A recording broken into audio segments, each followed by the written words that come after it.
Hey guys, this is Hell Hades. This is a Raid Shadow Legends video. Sorry about the voice. I've lost my voice a bit after the crazy week last week. I've not been feeling that great.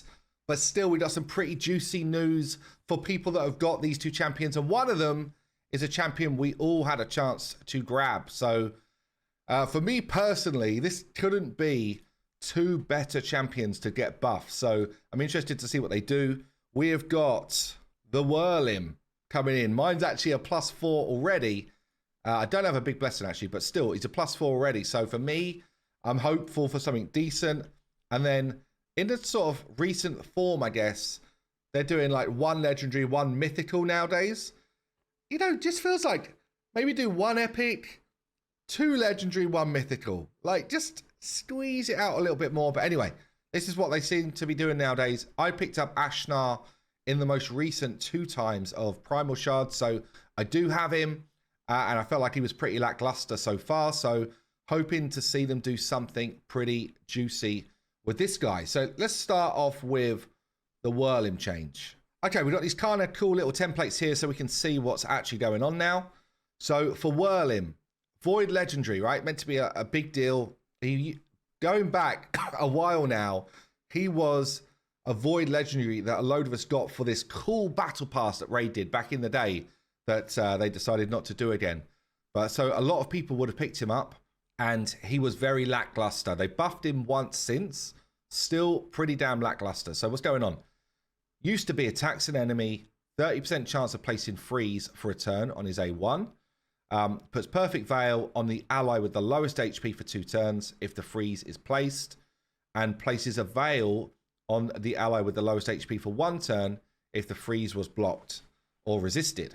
So changing that skill to attacks an enemy, still 30% chance of placing a freeze, but it cannot be resisted, and places a Perfect Veil on the ally with the lowest HP for 2 turns, irrelevant of what's going on. Irrelevant of whether you place it or not. I'll just be honest, like, because I feel like champions should just have a place in the game. The best content for a freeze on an A1 is either arena or it is finite, okay, like hard finite, which means that if you're talking hard finite, this has to be a 100% chance for it to land, especially if it's a single hit. And honestly, even for like live arena or something like that, it's got to be higher than 30%. It's just not high enough for it to feel good.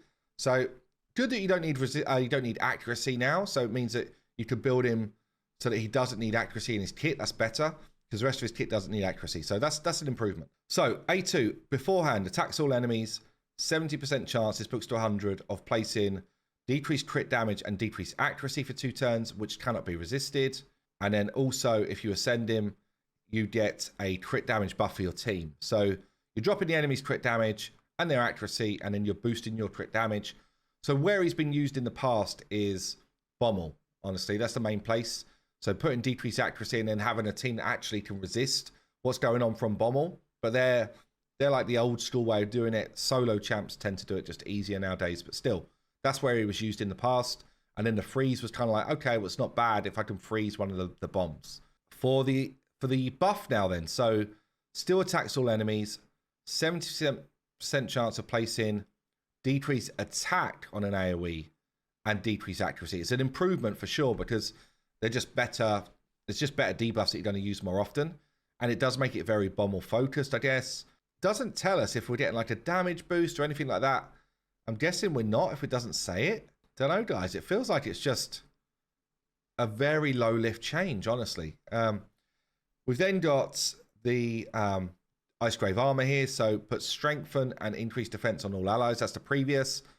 Still does that, but also a 60% chance of placing freeze on all enemies for a turn, cannot be resisted. So he doesn't need accuracy in his kit anywhere, which is cool.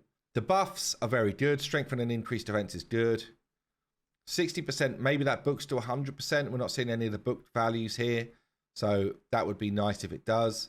100% freeze plus strengthen and increase defense for your team would be good. Yeah, I mean, it's an improvement. I don't know. I don't know. Does he suddenly... Are you suddenly excited by him? I'm not sure. It's so hard now because the game's moved on so much since he was originally made. You know, like the power creeps through the roof, honestly. So he still comes out as kind of like, for me, at best, a mid-tier Void Legendary, but I guess we will see. He's got a better aura now as well, increased ally defense. But yeah, I'm not like, wow, I cannot wait to try this guy. Let's have a look at the mythical, which again, it's only going to be relevant for some of us because it's hard to get mythicals and the quality is terrible. Let's see if I can read it. Okay, this is better. This is better. So what's going on? Base form here. So obviously 2 forms on the mythicals. Ashnar, when I pulled him, I was like, oh, this guy might be interesting. He was pretty bad. You know, definitely one of those ones in need of a buff. And when you get mythical, like, you don't want him to feel bad. You really don't. It like sucks if you've got a mythical that does not feel great. So let's have a look. Changing from attacks an enemy 3 times, each hit chance to increase the duration of a burn. Changes to each hit has got a 50% instead of 25% chance, and it increases the duration of all debuffs. Massive change, honestly. Each hit has a 100% chance of increasing the duration of burns if the initial chance does not activate. Okay, it's a good change. Really good change. For a triple hit as well. So you pretty much are going to get a 1 or 2 all debuff growth, but the burn will grow 3 times for sure. Like, that's cool. That's good. Okay, on the second skill here, each active burn placed by this champion increases their max HP by up to 25%. This is what it was. Debuffs placed by, on allies heal them instead of damaging them. So if burns go on allies, we get healing instead of damage. So the change is quite a big change actually. Each burn placed by this champion while in their base form, this form, increases their max HP and defense by 5%. Stacks up to 25%. So we're basically getting HP and defense instead of just max HP now. We've still got the same thing. Burns placed on allies heal them.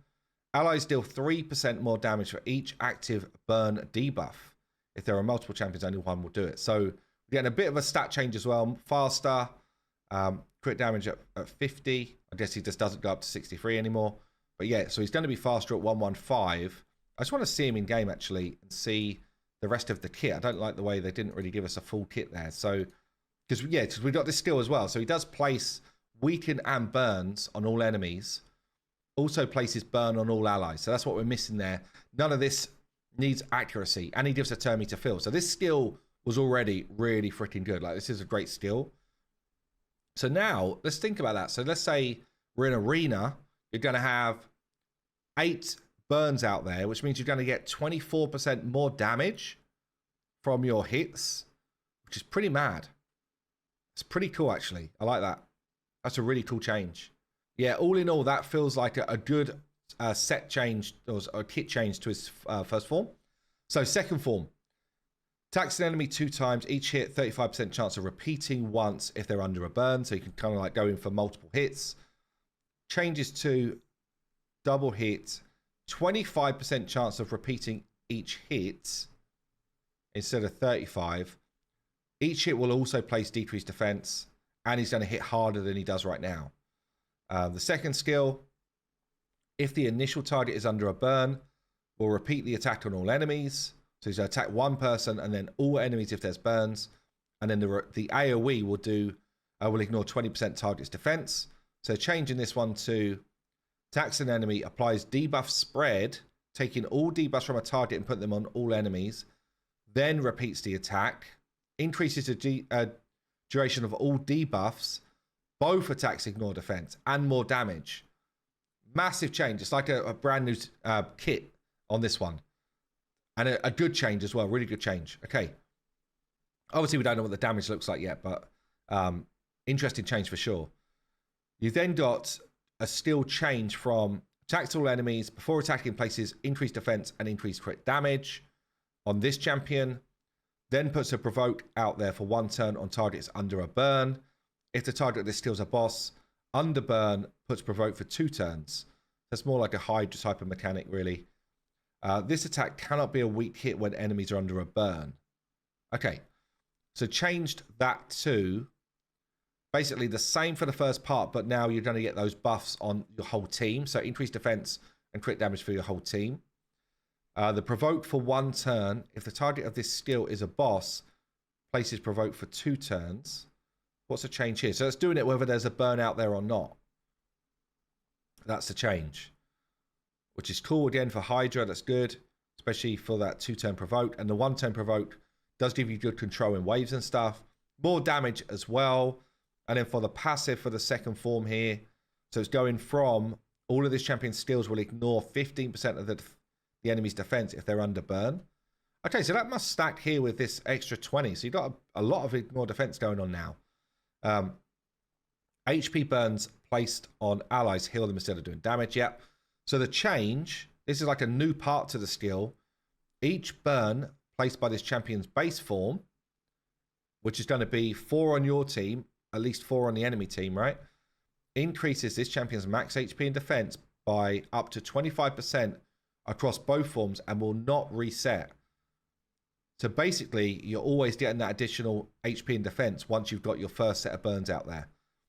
All of this champion's skills will ignore 20% defense if they're under burn.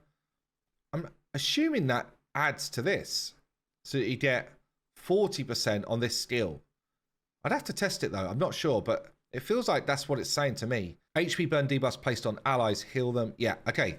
So, damn. I mean, massive change for Ashnar. I think that makes him super relevant now. Let me know what you think. If you've got him, will he be coming out of your vault? Or was he in your vault anyway?